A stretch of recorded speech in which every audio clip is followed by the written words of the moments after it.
As you can tell by the title, I live alone. Well, I thought I lived alone. I live in the woods in my state and haven't had visitors at all in my trailer since the housewarming. But despite having the place to myself, I often would find things moving around, like a dish in another room or a light that I thought I turned off, on, things like that. Due to my hectic work schedule, I simply just thought I misremembered it. One day a friend of mine and I was talking about this thing in casual conversation. He said to me that he had some surveillance technology he could let me borrow and look into it. I think he's overly paranoid, but I humored him, so I said, "Sure, as long as you keep all the things you see on those tapes solely between you and me for now." He nodded and laughed a bit. The next day after work, I went to his truck and he gave me the tech, told me how to set everything up and the like. I went home and assembled it to his specifications. Cameras in every room of the house that gave optimum viewing space.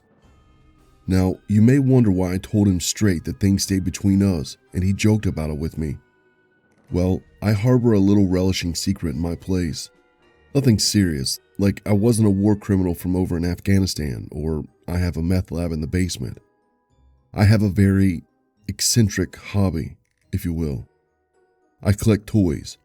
Not just any children's toys. I collect the expensive toys that men usually buy that look like women and is made of rubber and plastic. I'm not ashamed of my toys, but I know in some circles they aren't exactly an easy conversation topic. A lot of people think I'm psychotic for having them around.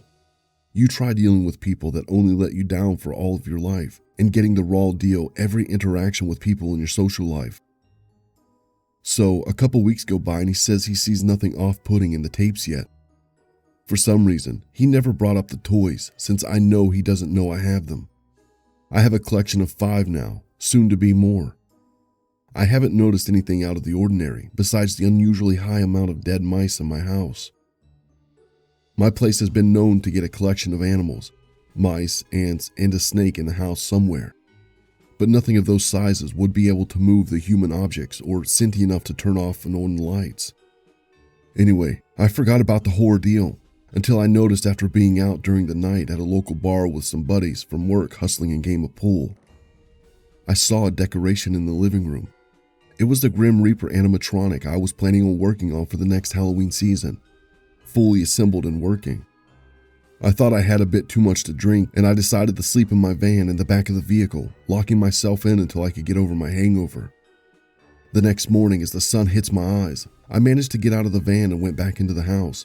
The Reaper was gone, back in the basement like I had it, needing to be repaired. What the feck did I drink last night? No more Coronas on Fridays anymore, I said as I headed to take a shower. My phone was ringing as I entered the shower. I'll get their voicemail after this, I thought. After I took my time in the shower and freshened up, I checked my phone. It was Jeff, the guy who loaned me the tech.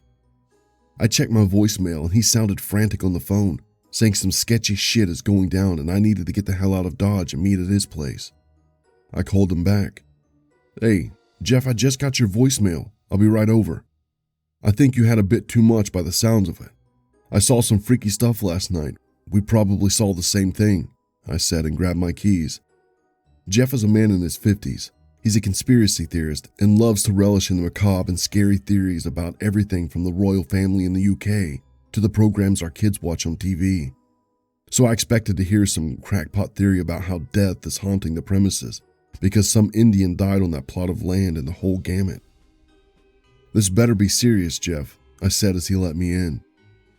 "It is. You better sit down when you see this," he said as he led me to the control room where all the tech is taped. The footage is grainy and has a greenish tint with the night vision he downloaded to the cameras. "Just a normal Friday night, Jeff. Nothing kooky yet." "Until you get here," he said as he fast-forwarded the tape. I couldn't believe my eyes. I saw my dolls, for all's sake argument, moving. I have no idea why they could do that. They weren't capable of that type of activity, especially their hands made of wire and plastic. They had a tight grip on the decoration. It appeared like they were talking, chanting at times as they assembled it in the living room. Then I saw it. I saw the thing that was behind their eyes move. It seeped out of their mouths and went into the Grim Reaper. An unfurling fire surrounded the 6 of the toys that didn't burn the place. "Death comes for us all," I heard on the tape. I jumped back, as did Jeff. "That wasn't there before," he said. "We will kill and make you like us," the amalgamation said over the tape. "What the feck?" I asked. Suddenly I cut into frame. "This must have been when I got home," I said. The dolls were no longer there, and the fire dissipated when the door swung open. I could see my own bewilderment and disbelief in hurrying back outside. Jeff paused the tape. "You have a spirit in there," he said. "No shit, Sherlock," I retorted. "What can I do about this?" "I don't know. I've never had any of my theories ever come close to being reality. I guess try to make peace with it." "Make peace with it? It wants to kill me, Jeff." I know. Maybe make dinner for your toys and see if the spirit will dissipate. I have no feckin' clue what to do." Okay. Now here I am, planning my next movements.